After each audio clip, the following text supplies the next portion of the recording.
Ton chat te mord sans prévenir? Que ce soit pendant les câlins, les jeux ou même quand tu ne fais rien?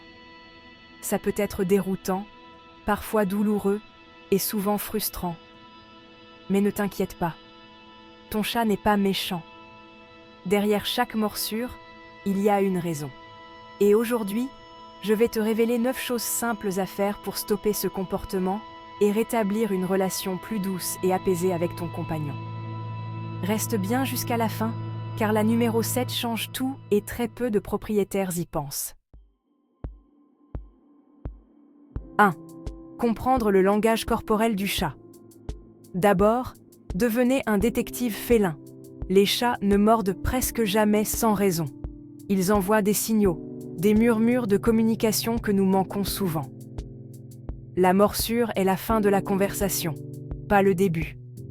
Cherchez les signaux subtils, les oreilles qui pivotent en arrière ou s'aplatissent, la queue qui frétille ou bat. Un chat détendu cligne lentement des yeux, des pupilles dilatées indiquent une excitation.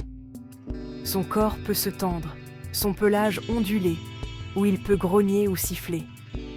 Ce sont des appels à l'espace ou au changement, pas des signes d'un mauvais chat. Ignorer ces signes accule émotionnellement votre chat. Votre mission est d'observer. Avant de le caresser, lisez son langage corporel. Quand vous le caressez, restez à l'écoute. Respectez les signaux comme le frétillement de la queue ou le mouvement des oreilles. Arrêtez l'interaction lorsque vous voyez ces signes. En écoutant leurs murmures, vous les empêchez d'avoir besoin de crier avec leurs dents. C'est le fondement de toute confiance. Observez, respectez et répondez à leurs signaux. Cette compréhension prévient les morsures et construit un lien plus fort. La confiance commence par l'écoute. 2. Ne jamais punir physiquement. Parlons de notre réaction quand une morsure se produit. C'est instinctif de crier ou de repousser le chat, mais il faut combattre cette impulsion. La punition physique ou l'élévation de la voix aggrave le problème. Du point de vue de votre chat, il a mordu en dernier recours. Maintenant, vous êtes devenu un géant bruyant et effrayant, confirmant leur peur.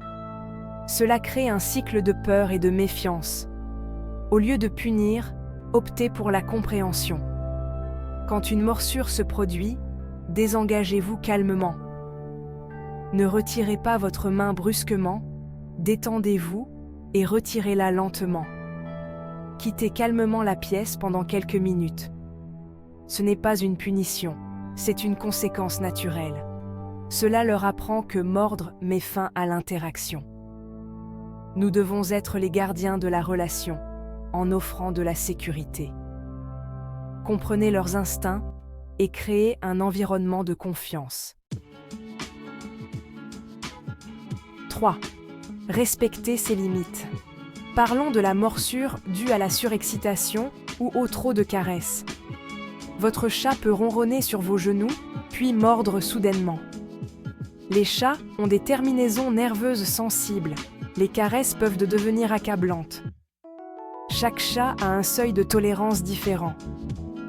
Votre tâche est de découvrir la limite spécifique de votre chat. Soyez un caresseur attentif. Prêtez attention à leurs signaux. Remarquez quand leur peau frémit ou que leur queue bat. Arrêtez avant qu'ils ne ressentent le besoin de mordre. Respectez leurs limites. Arrêtez de les caresser quand ils vous le signalent. Cela apprend à votre chat que vous êtes sûr et prévisible. Ils apprennent qu'ils n'ont pas besoin de mordre pour que les caresses s'arrêtent. Avec le temps, cela peut augmenter leur tolérance aux caresses. Vous construisez une base de confiance. Apprenez leurs préférences en matière de caresses et respectez leurs limites. C'est un acte d'amour profond. 4. Offrir des jouets adaptés. Changeons de sujet et parlons de ce que nous devrions faire. Beaucoup de morsures sont des jeux mal dirigés, pas de l'agressivité. Les chats ont un instinct de chasseur primaire.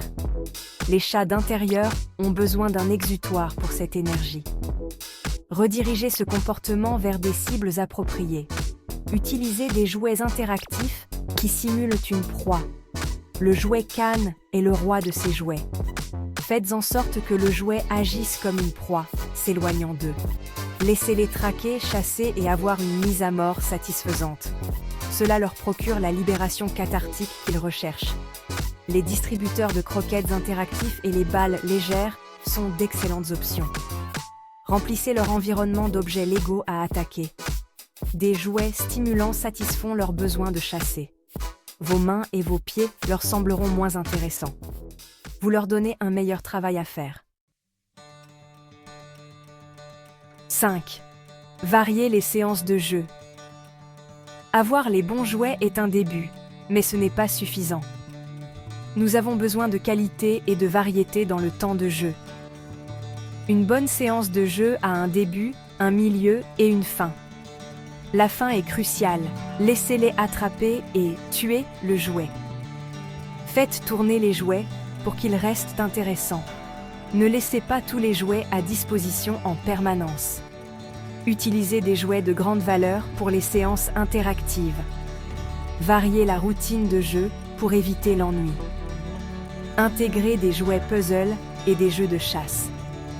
Stimulez leur esprit autant que leur corps. Un chat qui s'ennuie est souvent un chat qui mordille. Les séances de jeu structurées apportent un enrichissement mental. Vous devenez la source de plaisir et d'aventure. Cela canalise leur énergie de manière positive. 6. Ne pas utiliser ses mains comme jouets. Une erreur courante est d'utiliser les mains comme des jouets. Un chaton qui attaque les doigts est mignon, mais cela lui enseigne de mauvaises habitudes. Les mains humaines ne devraient jamais être des jouets à attaquer. Ce qui est mignon chez un chaton est douloureux chez un chat adulte. Ils ne comprennent pas que leur morsure cause de la douleur. Dorénavant, les mains sont uniquement pour les caresses et l'affection. S'ils commencent à mordre, redirigez-les vers un jouet. Gardez un jouet à proximité pour leur offrir une alternative. Rediriger est puissant. Cela leur apprend à chasser les jouets et non pas vous. Tout le monde dans le foyer doit suivre cette règle. La cohérence est essentielle. Les mains sont pour l'amour, les jouets sont pour le jeu. Établir cette limite prévient les futures morsures. Préparez votre chat à des interactions douces. C'est crucial pour une vie entière de comportements appropriés. 7. Renforcer le comportement positif. C'est le facteur clé que beaucoup négligent. Concentrez-vous à récompenser les bons comportements, pas seulement à réagir aux mauvais. Les chats obtiennent souvent de l'attention quand ils mordent. Apprenez-leur que le calme est plus gratifiant.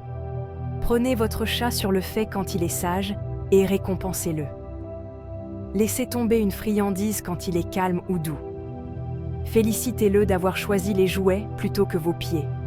Le renforcement positif est la base de l'éducation.